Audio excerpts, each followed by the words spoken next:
जय हिंद दोस्तों, mission success highway में आप सभी का स्वागत है। फ्रेंड्स, आज हम बिहार स्पेशल देखेंगे और सभी इम्पोर्टेंट क्वेश्चन देखेंगे जो कि क्वेश्चन आप लोग को बिहार पुलिस से पूछा जा रहा है। तो इसको आप लोग अच्छे से एक बार ज़रूर देख लीजिएगा, क्योंकि बिहार से बहुत सारे क्वेश्चन आप लोग को यानी सात से लेकर के 8 क्वेश्चन पूछे जा रहे हैं। तो इसलिए बिहार स्पेशल ये है और बहुत ही इम्पोर्टेंट क्वेश्चन, तो अच्छे से एक बार ज़रूर इसको देख लीजिएगा। और फ्रेंड्स, जिनको 25 तारीख का एग्ज़ाम है वह यानी कि 24 तारीख को ही निकल जाइए, यानी कि आज के दिन ही आप लोग सब निकल जाइए, ठीक है।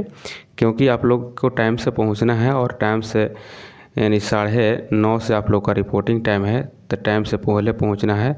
और सभी को अदर ज़िला में है, ठीक है, अपना होम ज़िला नहीं है, इसलिए आप लोग एक दिन पहले निकल जाइए, समय से निकल जाइए, ठीक है। और सब अच्छे से तैयारी करके जा ही रहे हैं आप लोग, तो आप लोग अच्छे से एग्ज़ाम दीजिएगा। और OMR सीट जो है, OMR सीट इसको अच्छे से फिल कीजिएगा, ठीक है। OMR सीट में कोई गलती नहीं करना है, ठीक है, कोई गलती नहीं करना है। आप यहाँ गलती कर देते हैं तो आपको पहले ही रिजल्ट रुक जाएगा, इसलिए आप लोग OMR सीट में कोई गलती नहीं कीजिए। फर्स्ट में जो जैसे जैसे भरना है वो सभी आप लोग अच्छे से पहले देख करके भरिएगा, ध्यानपूर्वक भरिएगा, कोई हड़बड़ी नहीं करना है, ठीक है। 5 मिनट बाद से ही क्वेश्चन बनाइएगा, लेकिन पहले OMR सीट को पूर्णतः अच्छे से भर लीजिएगा। तो चलिए स्टार्ट करते हैं हम बिहार स्पेशल, ठीक है। और चैनल पर पहली बार है तो सब्सक्राइब कर लीजिएगा और एक बार वीडियो को शेयर भी ज़रूर कीजिएगा। चलिए स्टार्ट कर, देखिए बिहार में अफगान शासक से हम चलते हैं, ठीक है। बिहार में अफगान शासन देखते हैं, ठीक है। तो चलिए यहाँ देखते हैं कि शेर शाह का नाम था क्या, तो फरीद खां नाम था इसको। और बिहार में सासाराम के जमींदार हसन खां सूर का पुत्र था। किसका पुत्र, अगर पूछे कि शेर शाह का पिता का क्या नाम था, तो हसन खां सूर था, ठीक है।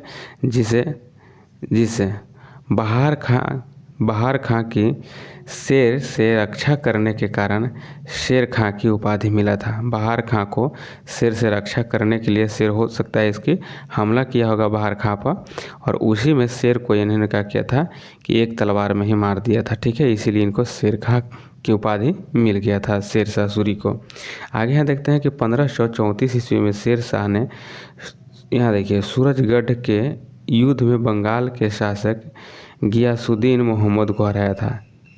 1534 में शेर शाह ने सूरजगढ़ के युद्ध हुआ था 1534 में, तो वह गयासुद्दीन मोहम्मद को हराया था और यह बंगाल का शासक था।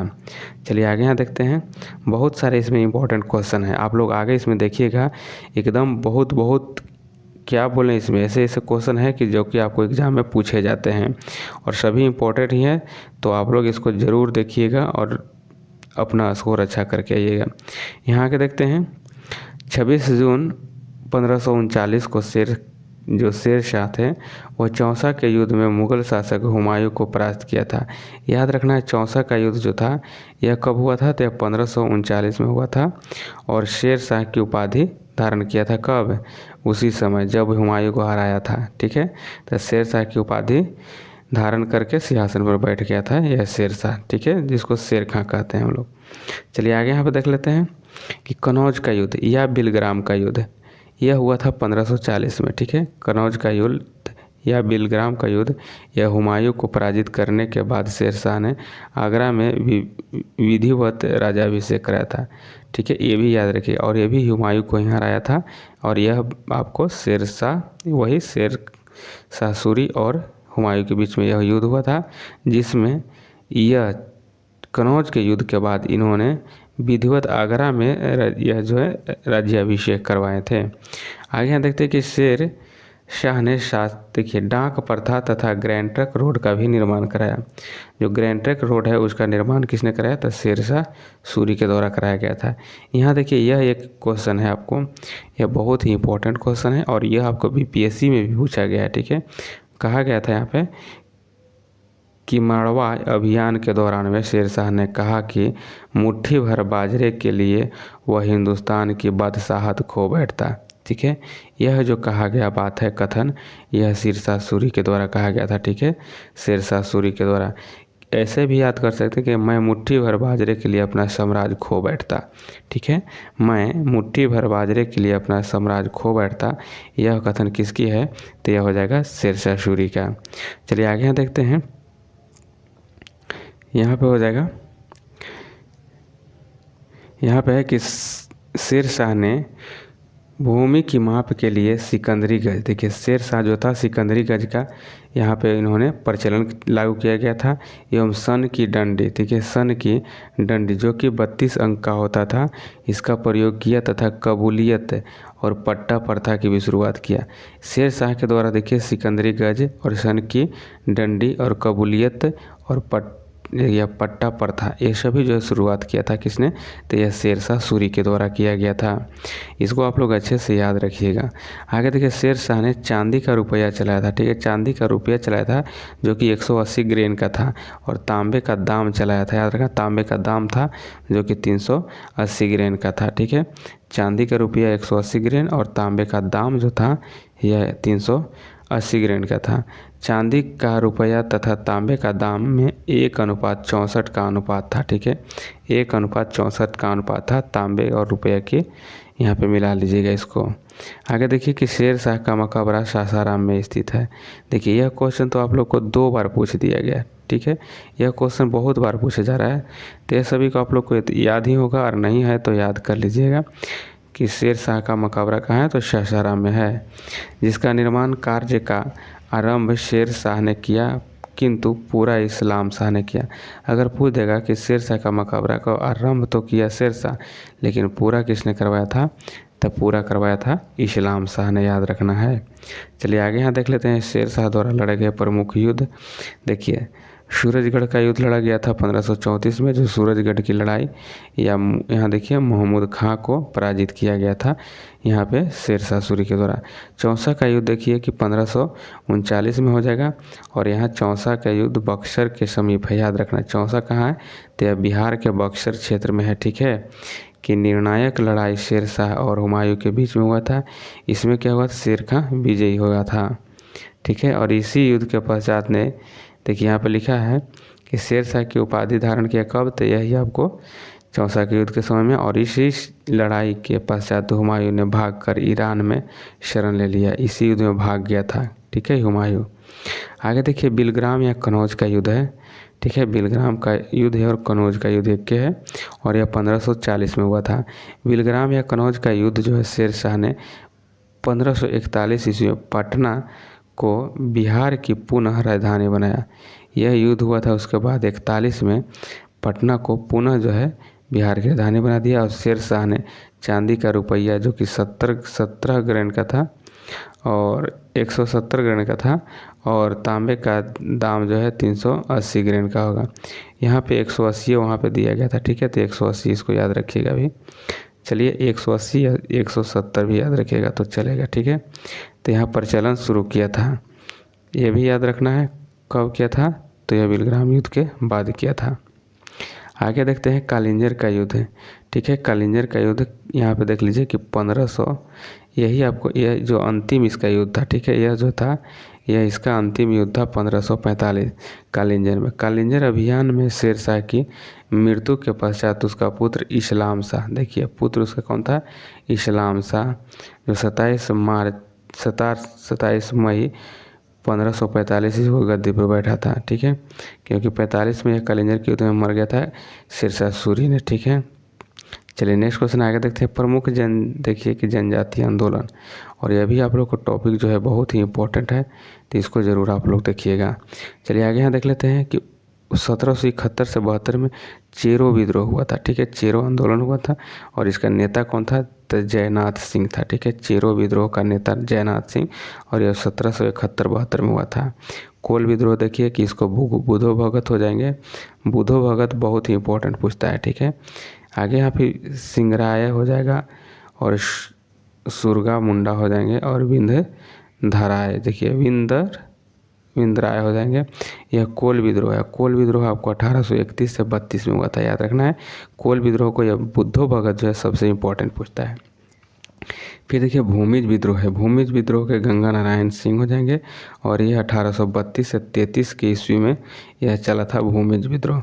संथाल विद्रोह देखिए, संथाल विद्रोह देखिए 1855 से लेकर के यह 56 तक चला था और सिद्धू और कान्हू था। ठीक है, सिद्धू और कान्हू इसके प्रमुख नेता थे। चांद एवं भैरव भी थे इसके प्रमुख। ठीक है, तो याद रखना है संथाल विद्रोह का सिद्धू, कान्हू, चांद एवं भैरव था और 1855 से 56 में यह विद्रोह हुआ था। आगे देखिए खरवार आंदोलन। खरवार आंदोलन जो है यह भागीरथ मांझी हो जाएंगे इसके नेता और यह 1874 में हुआ था। 1874 में खरवार आंदोलन हुआ था, भागीरथ मांझी इसके नेता हो जाएंगे। देखिए मुंडा विद्रोह, देखिए बिरसा मुंडा इसके नेता हो जाएंगे। मुंडा विद्रोह आप सभी जानते होंगे और ये 1899 से 1900 ईस्वी तक के बीच में यह युद्ध हुआ था। मुंडा विद्रोह, मुंडा आंदोलन। ठीक है, और यह बिरसा मुंडा इसके नेता हो जाएंगे। आगे देखिए कि 1914 में ताना भगत आंदोलन हुआ था और ताना भगत के जातरा भगत, याद रखना है ताना भगत और जातरा भगत। ठीक है, जब ताना जब मारा तो जातरा बन गया भगत जी को, ऐसे याद रख सकते हैं। और यह 1914 में ताना भगत आंदोलन हुआ था और जातरा भगत इसके नेतृत्व करता थे। आगे यहाँ पर देख लेते हैं संथाल विद्रोह। संथाल विद्रोह जमींदारों एवं शाहूकारों के खिलाफ विद्रोह था। संख्यात्मक रूप में बिहार की सबसे बड़ी अनुसूचित जाति संथाल ही थी। ठीक है, संथाल विद्रोह का जो प्रभाव था वह भागलपुर से लेकर यहाँ राजमहल की पहाड़ियाँ तक कहाँ था। संथाल विद्रोह का जो प्रभाव था वह भागलपुर से लेकर के राजमहल की पहाड़ियाँ तक विस्तृत था। ठीक है, चलिए आगे देख लेते हैं। यहाँ पे है सफा होड़ है। ठीक है, सफा होड़ आंदोलन। सफा होड़ आंदोलन का आरंभ जो है 1874-75 में हुआ था और इस आंदोलन का नेतृत्व लाल हेमरम कर रहे थे। याद रखिए लाल बाबा, याद रखना है लाल हेमरम सफा होड़ आंदोलन का। ठीक है, और यह जो है खरवार आंदोलन का एक शाखा ही था जिसे चारित्रिक शुद्धता पर बल दिया गया था। चारित्र के शुद्धता पर बल दिया गया था सफा होड़ आंदोलन। लाल बाबा इसका नेतृत्व करता थे। देखिए यहाँ पे इम्पोर्टेंट क्वेश्चन अब शुरू होता है। यहाँ पे 1857 की क्रांति से संबंधित क्वेश्चन सभी है और 1857 ईस्वी में विद्रोह से संबंधित महत्वपूर्ण तथ्य देख लेंगे हम लोग। जैसे अगर पूछेगा कि छपरा में किसने नेतृत्व किया था तो मोहम्मद हुसैन खां हो जाएंगे। छपरा में नेतृत्व किया था 1857 का यह जो आंदोलन हुआ था उसका। ठीक है, आगे देखते हैं कि 32वीं NI की 2 कंपनियां थी जो कि एक भागलपुर में देखिए कि 32वीं NI की 2 कंपनियां ने भागलपुर में 9 अक्टूबर 1857 को विद्रोह कर दिया था। यह भागलपुर में कब हुआ था तो यह हुआ था 9 अक्टूबर 1857 में। ठीक है, छपरा में किसने किया था तो मोहम्मद हुसैन खां के नेतृत्व में। देखिए वजीरगंज है, वजीरगंज कहाँ है जानते होंगे आप लोग, गया के क्षेत्र में वजीरगंज है में खुशहाल सिंह थे और इन्होंने नेतृत्व किया था गया क्षेत्र में 1857 के विद्रोह का। ठीक है, वजीरगंज में। पटना में अगर पूछे आपसे कि अंग्रेज़ों के खिलाफ विद्रोह जो हुआ था वह 3 जुलाई को स्टार्ट हुआ था पटना में। अगर पूछे कि पटना में 1857 की जो क्रांति हुई थी वह कब हुआ था विद्रोह तो यह 3 जुलाई को आरंभ हो गया था। ठीक है, 3 जुलाई 1857 से।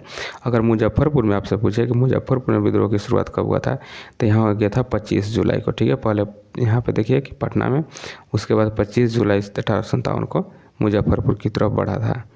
चलिए आगे यहाँ पे देख लेते हैं सभी इंपॉर्टेंट क्वेश्चन।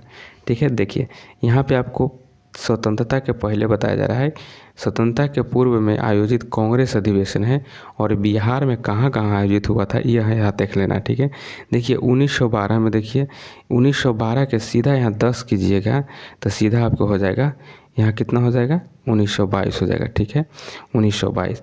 और देखिए यहाँ पे जो था 27वां हुआ था। यहाँ पे देखिए कि 27 के बाद 37 हुआ, 10 साल के बाद हुआ और यह हुआ था बांकीपुर पटना में। ठीक है, 12 में जो 1912 में हुआ था यह बांकीपुर पटना में हुआ था और 22वां जो हुआ था यह आपको गया में हुआ था।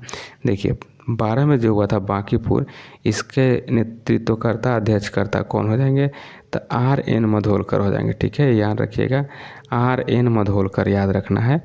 बांकीपुर में जो हुआ था आपका अधिवेशन 1912 में, इसके अध्यक्ष कौन थे तो RN मधोलकर हो जाएंगे। 1922 में जो गया अधिवेशन हुआ था, इसका यहाँ पे देखिए देशबंधु चित्तरंजन दास हो जाएंगे। ठीक है, देशबंधु चित्तरंजन दास याद रखना है, CR दास इनको भी कहते हैं। चलिए आगे यहाँ पे देख लेते हैं। एक हुआ था आपको यहाँ देखिए 1940 में, और यह हुआ था 53वां हुआ अधिवेशन हुआ था 1940 में। देखिए यह हुआ था रामगढ़ में हुआ था। रामगढ़ कहाँ? झारखंड में। देखिए यह जो था झारखंड अलग कब हुआ है? तो झारखंड आपको अलग हुआ है 2000 में। ठीक है, बिहार से। तो 2000 से तो पहले 40 तक की आपको झारखंड बिहार में ही था, तो इसीलिए इसको भी बिहार में ही गिनती हुआ होता है अभी भी। ठीक है, तो झारखंड में हुआ था रामगढ़ में, और इसकी अध्यक्षता किसने किया था? तो मौलाना अबुल कलाम आज़ाद। अब पूछा जाता है कि सबसे कम उम्र के कौन थे, तो यही आपको मौलाना अबुल कलाम आज़ाद हो जाएंगे। पूछा जाता है कि कांग्रेस के सबसे अधिक समय तक कौन अध्यक्ष रहे थे, तो यही मौलाना अबुल कलाम हो जाएगा। ठीक है, ये सभी क्वेश्चन को याद रखना है। चलिए आगे यहाँ देख लेते हैं, और ये भी आपको इम्पोर्टेंट ही क्वेश्चन है। ठीक है, यहाँ पे देखिए कि बिहार में किसान सम्मेलन, यह आपको इम्पोर्टेंट क्वेश्चन है। यह तो BPSC लेवल तक ही क्वेश्चन पूछा जाता है, वहाँ तक भी यह क्वेश्चन अच्छे से पूछा जाता है। देखिए बिहार में किसान आंदोलन के बारे में समझ लेते हैं, सम्मेलन के। तो प्रथम देखते हैं, प्रथम जो बिहार में किसान सम्मेलन हुआ था, तो इसमें बिहार प्रांतीय किसान सम्मेलन जो है 17 नवंबर 1929 ईस्वी, याद रखना है 17 नवंबर 1929 ईस्वी में स्वामी शाहजानंद सरस्वती की अध्यक्षता में सोनपुर में संपन्न हुआ था। यह जो बिहार प्रांतीय किसान सम्मेलन हुआ था, और यह पहला हुआ था, यह आपको 17 नवंबर 1929 को स्वामी शाहजानंद के नेतृत्व में और सोनपुर में हुआ था।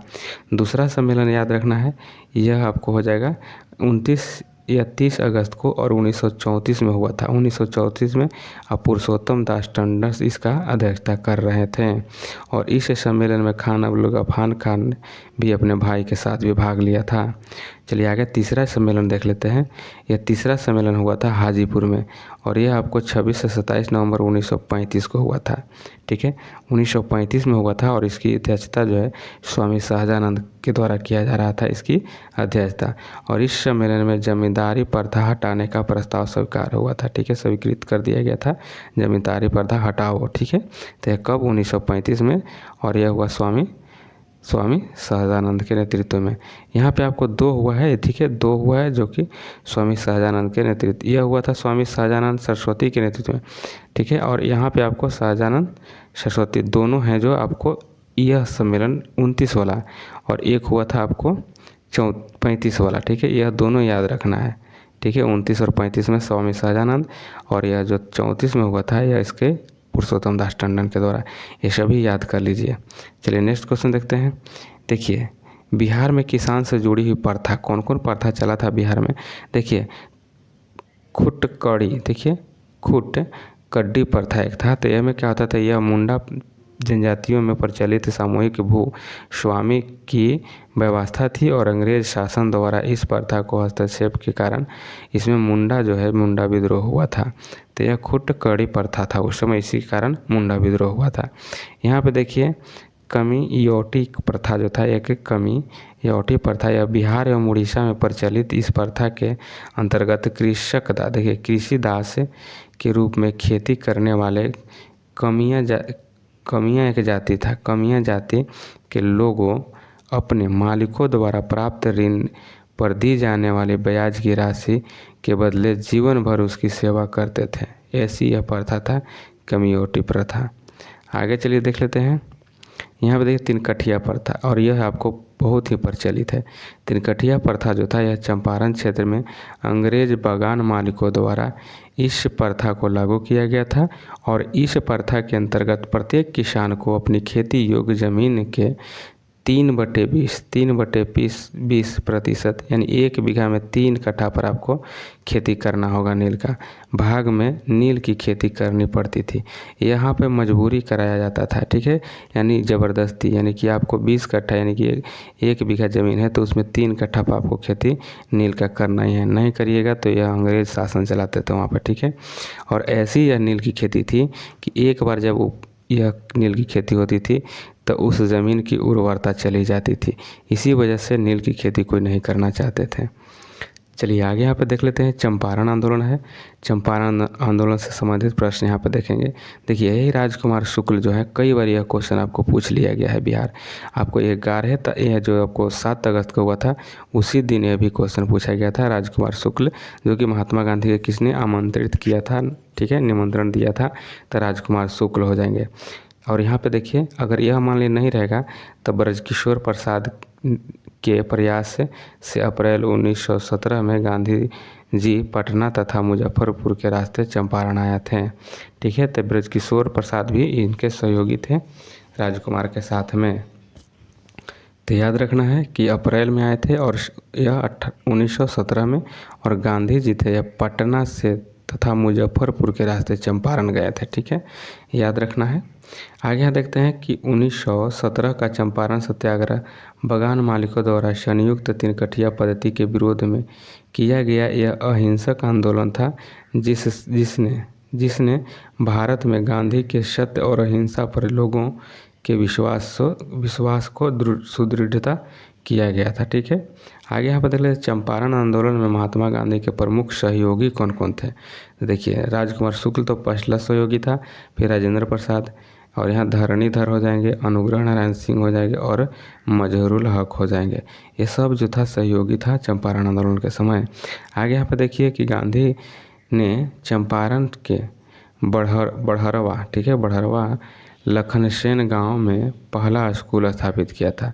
अगर यह क्वेश्चन अगर पूछे गांधी जी ने चंपारण के किस जगह पे पहला स्कूल स्थापित किया था, तो बढ़रवा लखनसेन गांव में। चलिए आगे देखिए असहयोग आंदोलन, और यहाँ से भी क्वेश्चन आपको पूछा गया था, यह 21 तारीख वाला में, ठीक है। चलिए आगे यहाँ देख लेते हैं कि बिहार प्रांतीय सम्मेलन जो है, यह 12वां अधिवेशन भागलपुर में राजेंद्र प्रसाद की अध्यक्षता में अगस्त 1920 को हुआ था, जिसमें राजेंद्र प्रसाद ने असहयोग पर विशेष बल दिया था। देखिए यह 12वां सम्मेलन था असहयोग आंदोलन का, और भागलपुर में किया गया था। राजेंद्र प्रसाद इसकी अध्यक्षता कर रहे थे, और अगस्त 1920 को हुआ था यह, ठीक है, और जिसमें राजेंद्र प्रसाद ने असहयोग बल पर असहयोग के लिए विशेष बल दिया था, उस समय जोर दिया था। आगे देखते हैं असहयोग संबंधी प्रस्ताव धरणीधर ने प्रस्तुत किया, जबकि शाह मोहम्मद जुबैर गुलाम इस्लाम और गोरख प्रसाद ने इसका अनुमोदन किया था, याद रखना है। नवंबर 1920 के मध्य शाहाबाद के डुमराव, देखिए डुमराव बक्सर में नशाबंदी आंदोलन शुरू हुआ था, ठीक है, नशाबंदी आंदोलन की भी शुरुआत किया गया था 1920 में शाहाबाद डुमराव क्षेत्र में। आगे देख लेते हैं कि गांधी ने फरवरी 1921 को बिहार राष्ट्रीय महाविद्यालय तथा उसके भवन में बिहार विद्यापीठ का औपचारिक उद्घाटन किया था, ठीक है, ये भी याद रखना है। गांधी की बिहार यात्रा देखना है, और सभी इम्पोर्टेंट है, इसलिए आप लोग को देखना अति आवश्यक है। तो बिहार की यहाँ पे देखना है कि गांधी जी का बिहार में यात्रा कैसे कैसे हुआ, ठीक है। आगे देखते हैं गांधी की बिहार यात्रा पुरुलिया में सितंबर 1925 में 3 दिनों तक होने वाले बिहार प्रांतीय सम्मेलन से हुआ था, और जीरादेई में विश्राम करने के दौरान राजेंद्र प्रसाद की जन्मस्थली होने के कारण इसे तीर्थ स्थल के रूप में संज्ञा दिया गया। देखिए जीरादेई जो था यह राजेंद्र प्रसाद का जन्म स्थल है, इसी गांव में हुआ था, ठीक है। आगे देखते हैं कि अपने खादी भंडारों के कारण दरभंगा जिला महात्मा गांधी के शब्दों में आधुनिक तीर्थ स्थल था। महात्मा गांधी के शब्दों में आधुनिक तीर्थ स्थल कहाँ था, दरभंगा को कहते थे, खादी भंडारों के लिए कारण। चलिए आगे थे बिहार में कौमी सेवा दल। देखिए बिहार प्रांतीय कांग्रेस समिति द्वारा 27 नवंबर 1921 की बैठक में बिहार कौमी सेवा दल की स्थापना किया गया था। इस केंद्रीय नियंत्रण बोर्ड की स्थापना की गई, और जिसका मुख्यालय मुजफ्फरपुर था। इसमें निम्नलिखित सदस्य थे, दीप नारायण सिंह थे, मजहरूल हक थे, और डॉक्टर अरुणजय सहाय वर्मा और बाबू नारायण प्रसाद, ये सब शामिल थे बिहार कौमी सेवा दल में। चलिए नेक्स्ट क्वेश्चन आगे देखते हैं। और बिहार में नमक सत्याग्रह देख लीजिए, यहाँ से अगर क्वेश्चन आप लोग का आएंगे तो आप लोग बनाइएगा। चलिए आगे देखते हैं कि बिहार में 6 अप्रैल 1930 को नमक सत्याग्रह शुरू हुआ था। बिहार में अगर पूछे कब शुरू हुआ था तो 6 अप्रैल 1930 को यह नमक सत्याग्रह की शुरुआत किया गया था। और यहाँ पे देखिए कि निश्चित की गई कि तथा राजेंद्र प्रसाद ने आंदोलन की रूपरेखा तैयार किया।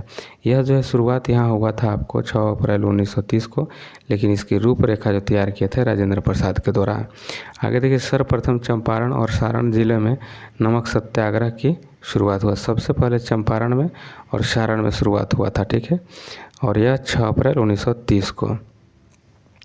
पटना में 16 अप्रैल 1930 को, याद रखना पटना में 16 अप्रैल को। 6 अप्रैल कहाँ कहाँ हुआ था? चंपारण और सारण में। 16 अप्रैल को हुआ था पटना में। और आगे यहाँ देखते हैं पटना सिटी के मंगल तालाब के पास स्थित नखास पिंड स्थान को नमक कानून भंग करने के लिए चुना गया था, ठीक है। आगे देखिए सविनय अवज्ञा आंदोलन के दौरान छपरा जेल में कैदियों ने स्वदेश, देखिए पे स्वदेशी वस्त्र की मांग को लेकर नंगी हड़ताल कर दिया था। सविनय अवज्ञा के समय में क्या हुआ था? छपरा जेल में कैदियों जो था वह स्वदेशी वस्त्र की मांग को लेकर के नंगी हड़ताल कर दिया था। बोला कि हमें अपने स्वदेश से बने हुए कपड़ा चाहिए, नहीं तो हम विदोष सोला नहीं पहनेंगे, हम नंगे रहेंगे। वो ठीक है, ठीक है। आगे देखते हैं बिहार में नमक आंदोलन। यहाँ पे देखिए चंपारण में नेतृत्व करता थे बिपिन बिहारी वर्मा, और बरेजा में कौन थे? तो यह गिरीश तिवारी थे। गोरिया कोठी चंद्रिका सिंह, हाजीपुर में भरत मिश्रा हो जाएंगे, और पटना में अंबिका कांत सिंह हो जाएंगे। और मुंगेर में देखिए श्री कृष्ण सिंह जो कि प्रथम बिहार के मुख्यमंत्री थे। लखीसराय में नंद कुमार सिंह, दरभंगा में सत्यनारायण सिंह थे। आगे यहाँ पे देख लेते हैं। अब देखिए भारत छोड़ो आंदोलन है, इससे संबंधित क्वेश्चन आता है, इसको भी आप लोग देख लीजिए। भारत छोड़ो आंदोलन जो जाके देश के अन्य क्षेत्रों की तरह बिहार की भी इस आंदोलन में निर्णायक भूमिका रही है। तो 9 अगस्त 1942 को राजेंद्र प्रसाद को गिरफ्तार कर बांकीपुर जेल में लाया गया था। 9 अगस्त को गिरफ्तार कर लिया गया था और इनको बांकीपुर जेल में रखा गया था, ठीक है। आगे देखते हैं श्री बलदेव सहाय ने सरकारी नीति के विरुद्ध में महाधिवक्ता पद से इस्तीफा दे दिया। बलदेव जो सहाय थे यह महाधिवक्ता थे, ठीक है। और इन्होंने यह सरकार की नीतियों को देखते हुए, यानी कि रवैया ठीक नहीं थी सरकार की, इसीलिए इन्होंने इस्तीफा दे दिया था। आगे यहाँ पर देख लेते हैं कि 11 अगस्त के दिन विद्यार्थियों का एक जुलूस विधायिका भवन पर राष्ट्रीय झंडा लहराने की कोशिश कर रहा था। यह क्वेश्चन आप लोग को इम्पोर्टेंट है, ठीक है। 11 अगस्त को क्या हुआ था कि विद्यार्थी था और विद्यार्थी का एक जुलूस था जो कि बढ़ रहा था किधर की ओर? तो यह विधायिका भवन, यानी कि यह बढ़ रहा था विधानसभा की ओर, ठीक है। राष्ट्रीय झंडा लहराते हुए यह कोशिश कर रहा था आगे बढ़ने के लिए, लेकिन पटना के जिलाधीश जो उस समय था, जिलाधीश WG आर्चर, देखिए आर्चर याद रखना है, WG आर्चर के आदेश पर पुलिस गोलीबारी में 7 छात्र मारे गए थे। यह याद रखना है कौन यहाँ पे आदेश दिया था? तो WG आर्चर के द्वारा। उस समय 7 छात्र थे, सभी वहाँ पे मारे गए थे। एक बात एक नज़र यहाँ देख लेना है कि सभी उन लोगों में से कौन कौन नाम है, ठीक है। पटना सचिवालय गोलीकांड के 7 शहीद, 11 अगस्त 1942 की यह घटना है। और आप लोग देखे होंगे सचिवालय की ओर गए होंगे तो वह जो मूर्ति बनी हुई है विधानसभा के आगे, वही 7 छात्र हैं, ठीक है। सभी झंडे लिए हुए। यहाँ पे देखिए पहला, यहाँ पे देखिए कि रामानंद सिंह थे जो कि शहादत नगर पटना के रहने वाले थे। राम गोविंद सिंह थे, वह दशरथ पटना के। उमाकांत प्रसाद सिन्हा थे, राजेंद्र सिंह थे, ठीक है। सतीश प्रसाद झा थे और जगपति कुमार थे, और यह औरंगाबाद ओबरा के रहने वाले थे, ठीक है। देवी पद चौधरी थे, यह जमालपुर के थे, ठीक है। यह सभी 7 आप लोग याद रख लीजिएगा, ठीक है।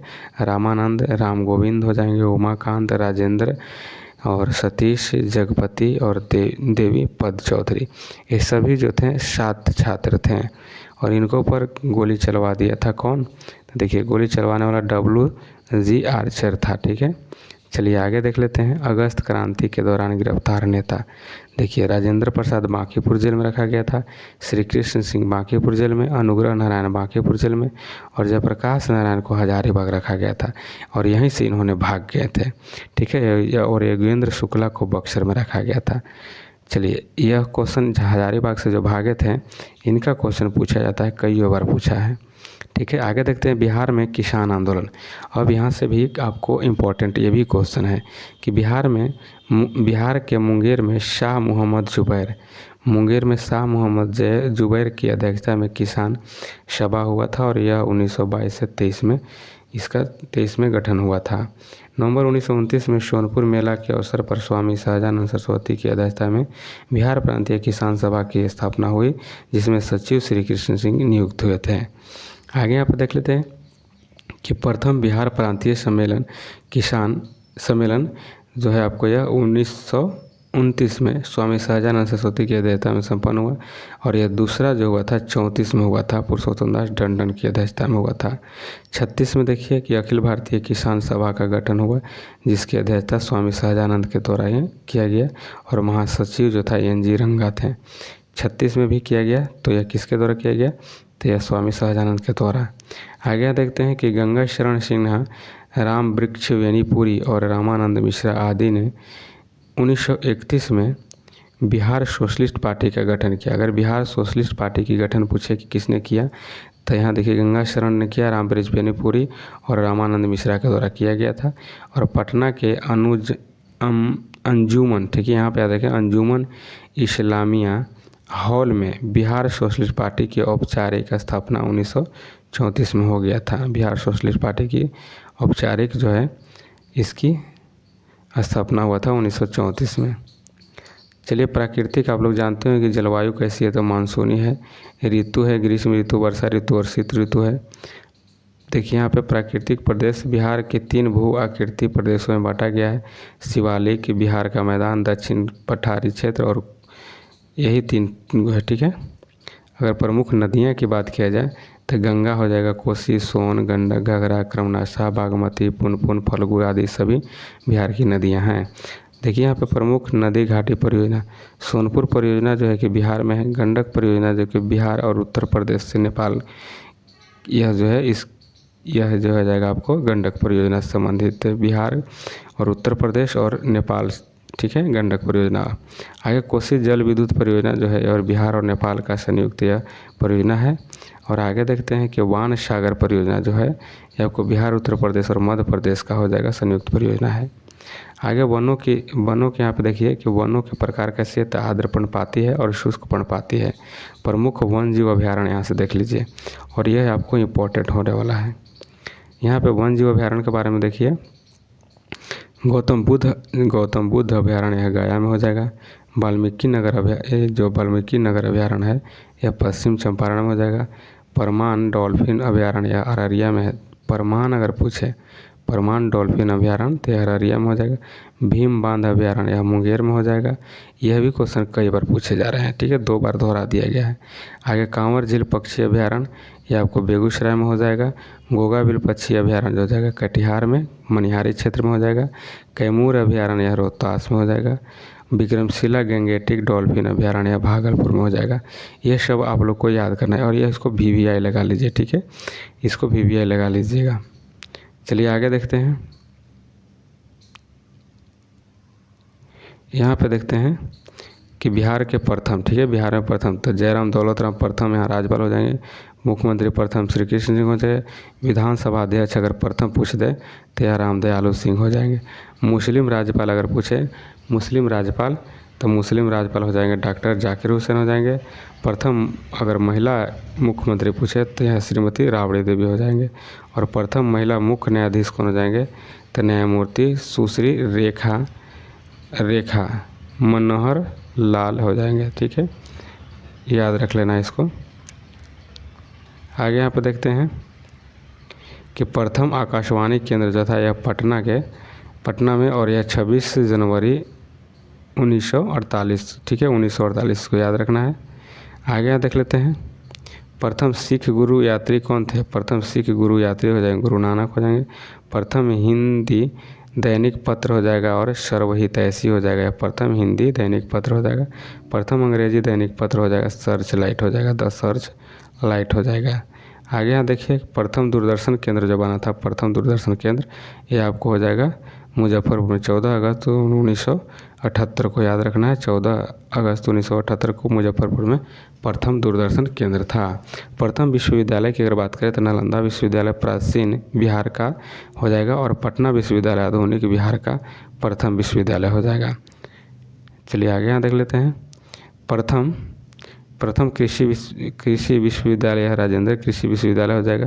प्रथम महाकवि हो जाएंगे विद्यापति हो जाएंगे बिहार के प्रथम महाकवि। प्रथम अंग्रेजी यात्री हो जाएंगे रॉल्फ फिंच। प्रथम अंग्रेजी अगर पूछे बिहार के यात्री बिहार के यात्री अंग्रेज जो था यात्री यह बिहार में प्रथम आया था, यह हो जाएगा रॉल्फ फिंच। चलिए आगे यहाँ पे देख लीजिए। देखिए प्रथम खगोलीय वेधशाला इंदिरा गांधी तारामंडल पटना में है और प्रथम गंगा डॉल्फिन संरक्षण केंद्र यह विक्रमशिला भागलपुर में हो जाएगा। नेक्स्ट क्वेश्चन आगे देखते हैं। यहाँ पे भी आप लोग देख लीजिए कि प्रथम गणराज्य जो है बज्जी था और जो कि वैशाली में। यह भी क्वेश्चन पूछा गया बज्जी कहाँ है, ठीक है, तो यह बज्जी वैशाली में हो गया। यह भी क्वेश्चन आपको 21 तारीख को पूछा गया है। प्राचीन वैशाली नगर जो था यह पाटलिपुत्र में हो जाएगा। प्राचीन वैभवशाली नगर आपको पाटलिपुत्र में। बौद्ध धर्म के प्रवर्तक गौतम बुद्ध हो जाएंगे। सर्वाधिक प्राचीनतम स्तूप आपको पिपरहवा हो जाएगा, ठीक है, और यह भारत और नेपाल सीमा पर है। विश्व में प्रथम बौद्ध संगीति सही है, यह राजगिरी में हुआ था पहला। आगे यहाँ पर देख लेते हैं।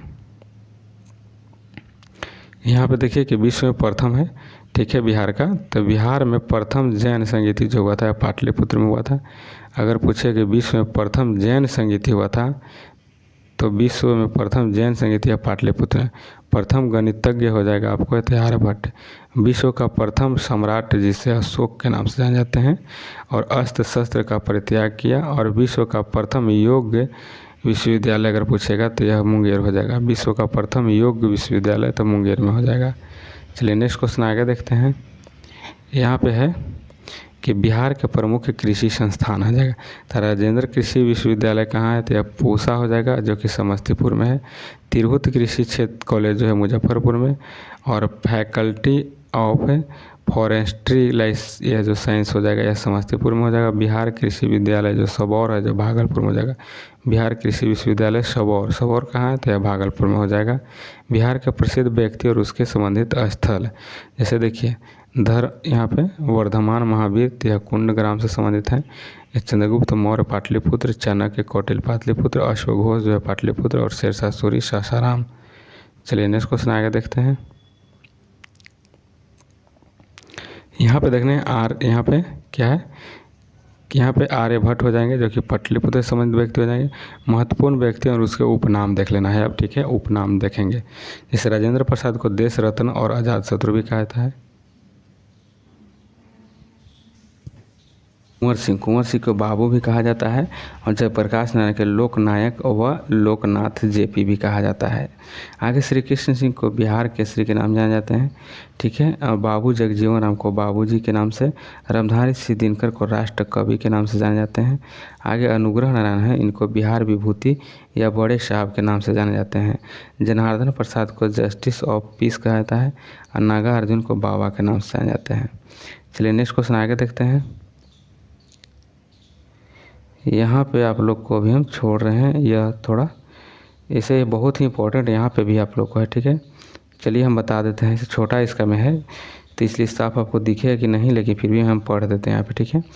आगे आप देखिए कि जनसंख्या घनत्व की बात है यहाँ पे, तो आप लोग जानते होंगे, ठीक है, जनघनत्व के बारे में प्रति वर्ग किलोमीटर पर बिहार में कितना है, तो 1106 हो जाएगा, ठीक है। बिहार में जनघनत्व हो जाएगा सबसे देश भर में प्रथम स्थान है बिहार का, 1106 व्यक्ति प्रति वर्ग किलोमीटर पर निवास करता है।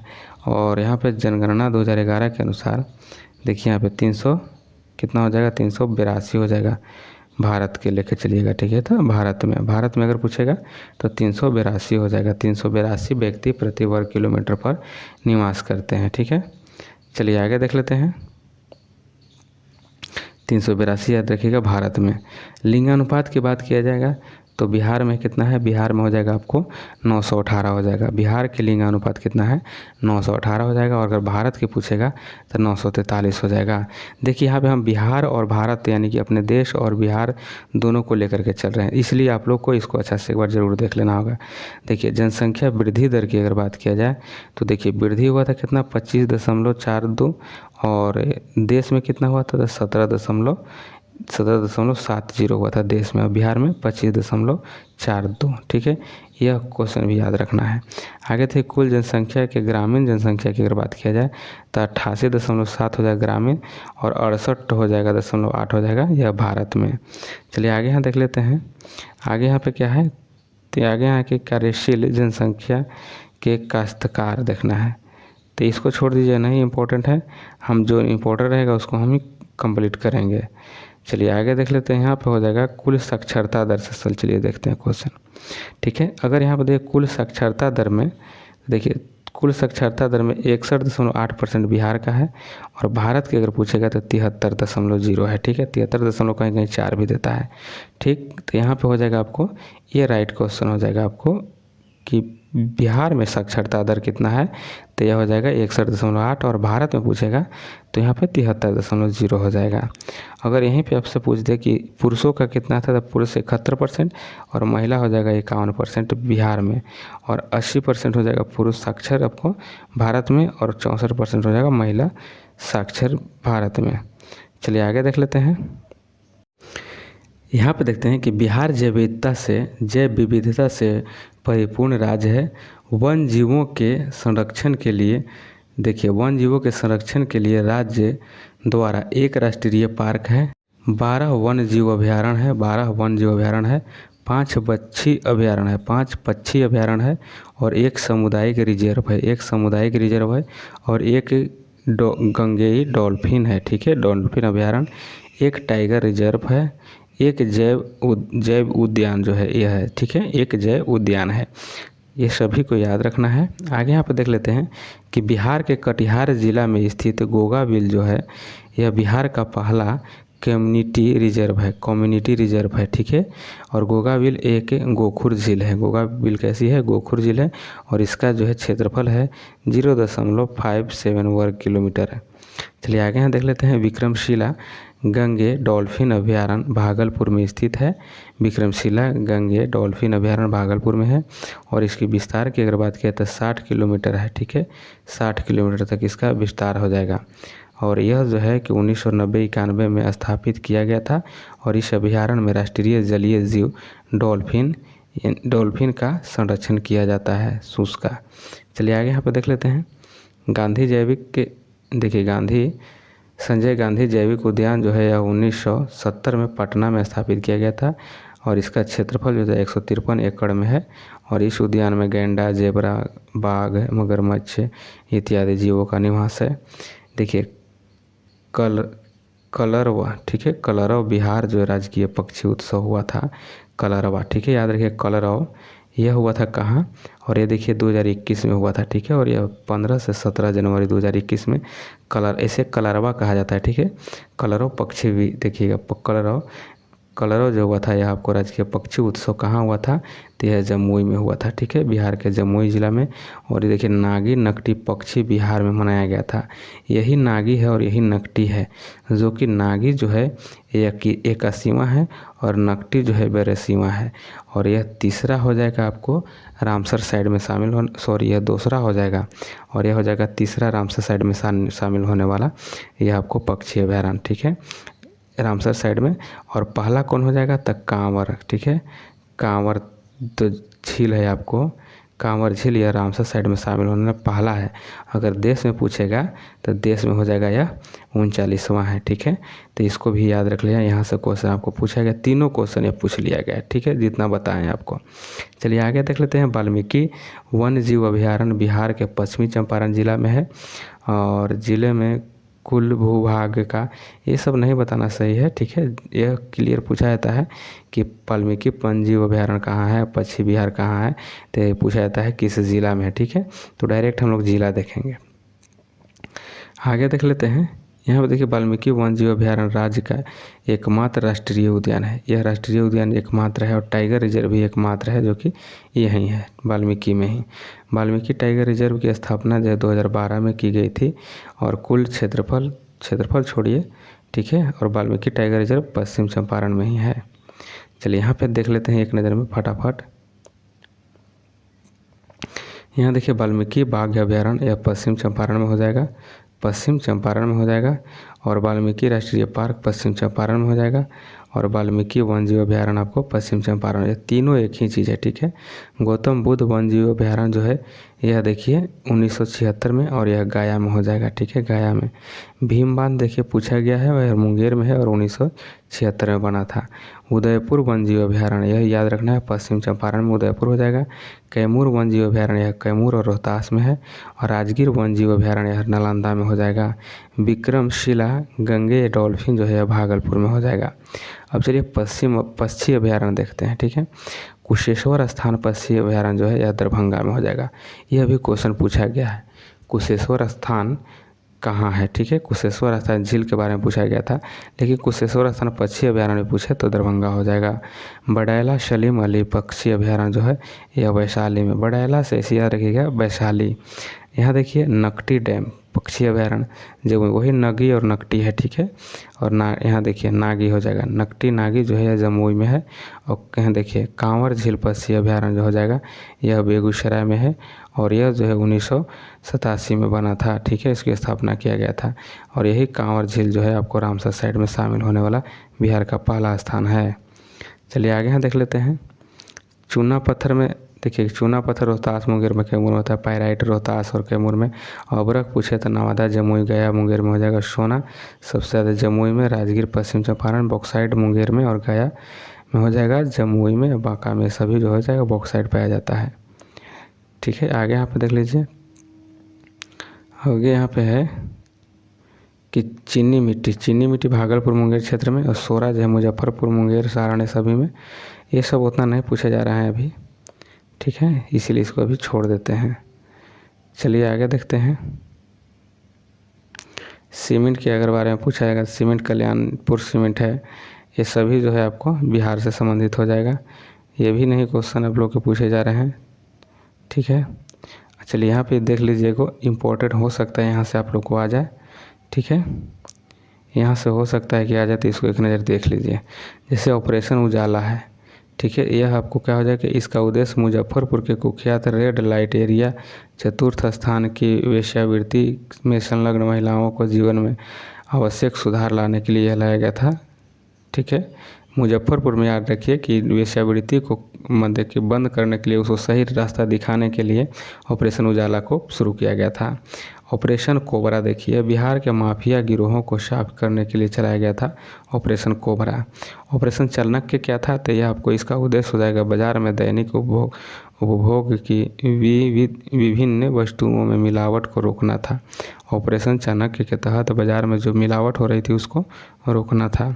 ऑपरेशन टोडरमल क्या था, तो इसका उद्देश्य भूमि सुधार से संबंधित था, ठीक है, भूमि सुधारों में तीव्रता लाकर भूमिहीन को भूमि वितरण करना था। ऑपरेशन पैंथर क्या था, ऑपरेशन पैंथर तो देखिए पश्चिमी चंपारण में फैल रही डाकू समस्याओं को समाप्त किया गया था। ऑपरेशन दशक क्या था, ठीक है, दशक इसका उद्देश्य था कि आर्थिक एवं सामाजिक रूप से दुर्बल वर्ग की दशा को सुधार करना था, इसका काम ऑपरेशन दशक है। ऑपरेशन धनवंतरी देखिए यहाँ पे है, ऑपरेशन धनवंतरी का संबंध है, तो यह हो जाएगा अवैध एवं नकली दवाओं को नियंत्रित करने के लिए अवैध, यह जो है ऑपरेशन धनवंतरी चलाया गया था, नकली दवाओं पर रोक लगाने के लिए। ऑपरेशन चारा क्या है, इसका उद्देश्य क्या थे कि सीबीआई द्वारा चारा घोटाले की जांच किया गया था और इसमें दोषियों को गिरफ्तार किया गया था, यह ऑपरेशन चारा था। आगे देखिए ऑपरेशन जगुआर है, जगुआर जो है इसका संबंध जो है क्या है कि इसका आरंभ जो है अंग प्रदेश से तथा कोसी अंचल क्षेत्र से दियारा के सक्रिय अपराधियों को ख़त्म करने। यह जगुआर जो था, यानी कि समझ लीजिए यह दियरा क्षेत्र में यानी गंगा किनारे क्षेत्र कोसी क्षेत्र में रहने वाले कुख्यात अपराधियों को समाप्त करने के लिए जगुआर चलाया गया था। यहाँ ऑपरेशन मुदुगल है, ठीक है, तो यह मुदुगल जो है इस वनों में पत्थर के से पत्थर की तस्करी रोकने हेतु चलाया गया था। ऑपरेशन यहाँ पे कॉम्बिंग है, तो यह क्या है, यह में दमारिया में हुए भीषण नरसंहार आरोपियों को पकड़ने के लिए चलाया गया था कॉम्बिंग ऑपरेशन। चलिए नेक्स्ट क्वेश्चन आगे देखते हैं, बिहार के राष्ट्रपति से है, ठीक है। बिहार के राष्ट्रपति, बिहार में राष्ट्रपति शासन से, ठीक है। और बिहार में राष्ट्रपति शासन को यहाँ देख लेते हैं एक बार। देखिए नित्यानंद कानून है, यहाँ से क्वेश्चन आप लोग को आया था। और नित्यानंद कानूनों के समय में देखिए 68-69 में पहली बार जो है लगा था आपको राष्ट्रपति शासन, ठीक है। फिर दूसरा बार नित्यानंद कानून के समय में लगा था। अगर आपसे पूछ दे कि सीएम कौन था, तो सीएम हो जाएंगे आपको भोला पासवान शास्त्री। भोला पासवान शास्त्री के समय में 3 बार लगा था राष्ट्रपति शासन, ठीक है। चलिए यह तो 2 बार लगा, दोनों कंटिन्यू लगा, तो ये नित्यानंद कानूनगो के समय में जो राज्यपाल थे। और तीसरा बार यहाँ पे देखिए कि देवकांत बरुआ थे, चौथा में जगन्नाथ कैलाश थे। तो ये सब याद कर लेना है।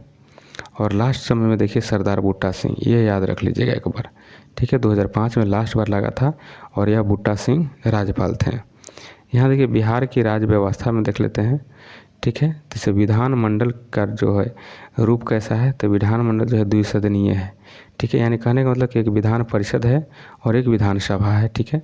तो विधानसभा में सदस्यों की संख्या 243 हो जाएगा और विधान परिषद में 75 होता है। और यह जो होता है कि विधानसभा का 1/3 सदस्य, 1/3वां सदस्य जो होता है यह विधान परिषद में होता है, ठीक है। इसका कुल टोटल कितना है, तो 143 है, 243 है। और 243 का 1/3 जो हो जाएगा यह 75 हो जाएगा, ठीक है। आगे देख लेते हैं कि विधानसभा में अनारक्षित स्थानों की संख्या कितना है, तो यह 203 हो जाएगा। और विधानसभा में एससी हो जाएगा 38 और एसटी की संख्या 2 है, ठीक है। तो यह कहाँ कहाँ है, एक हो जाएगा, एक बांका एक कटोरिया में है और एक कटिहार में है, ठीक है, याद रखना है। बिहार से चुने जाने वाले लोकसभा में सदस्यों की संख्या, अगर पूछे कि लोकसभा की संख्या के सदस्य, मतलब लोकसभा के सदस्यों की संख्या बिहार में कितनी है, तो 40 है। राज्यसभा में पूछेगा तो 16 है, याद रखना है। एक क्वेश्चन पूछा गया भी है, ठीक है। चलिए आगे हटाइए इसको, क्वेश्चन यहाँ से भी आप लोग को आ सकते हैं, लेकिन थोड़ा यह लंबा हो जाएगा जिसके वजह से आपको हम यह नहीं बता रहे हैं, ठीक है। चलिए यहाँ पे जो इम्पोर्टेंट है वही हम देखेंगे ज़्यादा, ठीक है। यहाँ पे देख लेते हैं महाबोधि मंदिर 2002 में यूनेस्को में महत्वपूर्ण स्थल में शामिल हुआ। यूनेस्को में शामिल किया गया था महाबोधि मंदिर को 2002 में। और यह महाबोधि मंदिर कहाँ है, तो बोधगया में है। अंतर्राष्ट्रीय पशु मेला है, यह सोनपुर में है, ठीक है। नालंदा महाविहार के अन्वेषक जो है अवशेष जो है यह नालंदा मिला है और 2016 में इसको यूनेस्को में शामिल किया गया है, ठीक है, याद रखना है। 2016 में यूनेस्को को शामिल किया गया है। आगे यहाँ पर देख लीजिए सासाराम जो है मकबरा, यह शेरशाह सूरी का हो जाएगा। रोहतासगढ़ किला है सासाराम में है। मुंगेर का किला मुंगेर में है। देव का सूर्य जो मंदिर है औरंगाबाद में, देखिएगा यह औरंगाबाद में है। गया के सटे हुए औरंगाबाद जिला में हो जाएगा। देवसूर मंदिर बहुत प्रचलित है।